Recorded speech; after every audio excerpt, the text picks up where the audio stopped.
নমস্কার বন্ধুরা, diary of মালায় আপনাদের সবাইকে স্বাগত। পৌষ সংক্রান্তি বা মকর সংক্রান্তির দিন আমাদের প্রত্যেকের বাড়িতে পিঠেপুলি উৎসব শুরু হয়ে যায় আর চলে শীতের আমেজ যতক্ষণ থাকে ততক্ষণ পর্যন্ত। ওই প্রায় সরস্বতী পুজো পর্যন্ত আমরা বিভিন্ন দিন বিভিন্ন রকম পিঠে বাড়িতে ট্রাই করতেই থাকি। তো আজকে করছি মুগ পুলি পিঠে। এই মুগ পুলি আমাদের বাড়িতে আমরা সাধারণত দুভাবে খাই, এক ভাজা পুলি হিসেবে আর দুই ওই ভাজা পুলিগুলোকে রসে দিয়ে রস ভরা মুগ পুলি হিসেবে। আজ ভাজা মুগ পুলি পিঠে আপনাদের সঙ্গে শেয়ার করছি। প্রথম স্টেপে পিঠের মধ্যে যে পুরটা ব্যবহার করব সেটা তৈরি করে নেব আগে। তার জন্য আমি নারকেল কুড়িয়ে নিচ্ছি। আমি এখানে দুটো নারকেল কুড়িয়ে নিচ্ছি আর একটা নারকেলের জন্য প্রায় 250 গ্রাম মতন গুড়, অর্থাৎ দুটো নারকেলের জন্য 500 গ্রাম গুড় নিয়ে কড়াইতে নারকেল কোড়া আর গুড় মিশিয়ে ভালো করে নেড়েচেড়ে শুকনো করে পাক ধরিয়ে নিলেই আমাদের নারকেলের পুর তৈরি হয়ে যাবে। এবারে মুগ পুলি বানানোর জন্য 3 থেকে 4টে রাঙা আলু কেটে নেব।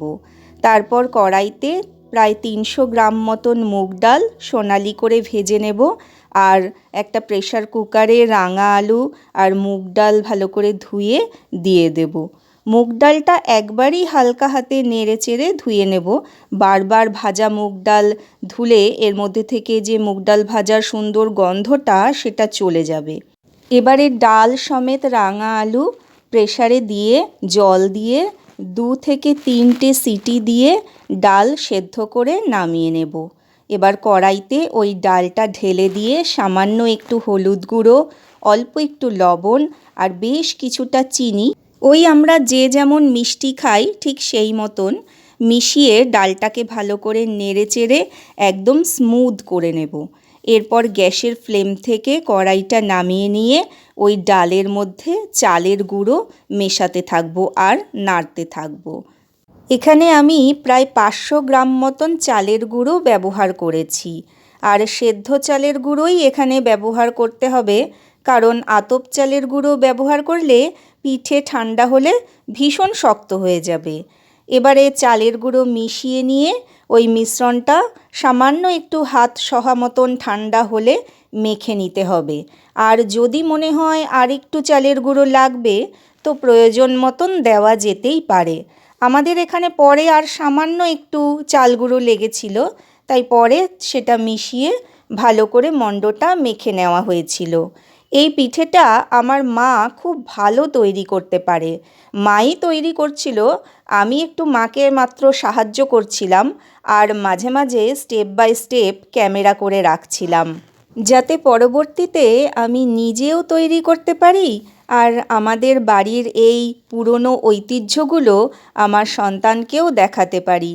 পিঠে পুলি পার্বণ আমাদের প্রত্যেকের বাড়ির এই নিজস্ব সংস্কৃতিগুলো যেন আমাদের পরবর্তী জেনারেশন ভুলে না যায়, তার জন্য আমাদেরই তো দায়িত্ব সেগুলো তাদের মধ্যে টিকিয়ে রাখা। তাই তারাও যাতে ভালোবেসে এগুলো করতে পারে সেই জন্য বাড়িতে এইসব উৎসব পালন করে তাদের সাথে আনন্দ শেয়ার করা, এটা আমাদের প্রত্যেকেরই দায়িত্ব বর্তায়, তাই না বলুন? এবারে মণ্ডটা মাখা হয়ে গেলে একটা ভেজা পরিষ্কার সুতির কাপড় দিয়ে এটাকে ঢেকে রাখতে হবে, না হলে উপরটা শুকিয়ে যাবে বাতাসের সংস্পর্শে এসে।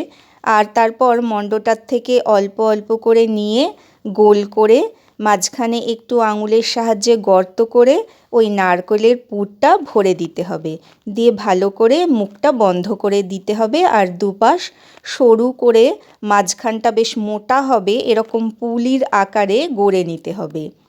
এইভাবে বেশ কয়েকটা গড়ে নিয়ে কড়াইতে রিফাইন তেল গরম করতে দিতে হবে এবং একে একে এই পুলিগুলো দিয়ে ভাজতে হবে। গ্যাসের ফ্লেমটা বেশি বাড়িয়ে দিলে চলবে না, তাহলে উপরটা খুব তাড়াতাড়ি ভাজা হয়ে যাবে আর ভেতরটা তো কাঁচা থেকে যাবে। সে কারণে লো টু মিডিয়াম আঁচে উল্টে পাল্টে এই পুলিগুলোকে ভাজতে হবে। তারপর বেশ লালচে লালচে রং ধরলে এগুলোকে একে একে তুলে নিতে হবে। এইভাবে আবার পরবর্তী যে ব্যাচটা সেটাও ভাজতে হবে ওই একই পদ্ধতিতে।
ব্যাস তৈরি আমাদের ভাজা মুগপুলি পিঠে। মায়ের হাতের এই পিঠে খেতে অসাধারণ হয়। আপনারাও বাড়িতে এইভাবে বানিয়ে খেয়ে দেখবেন আর আমাকে কমেন্টে অবশ্যই জানাবেন। আজ তাহলে আসি।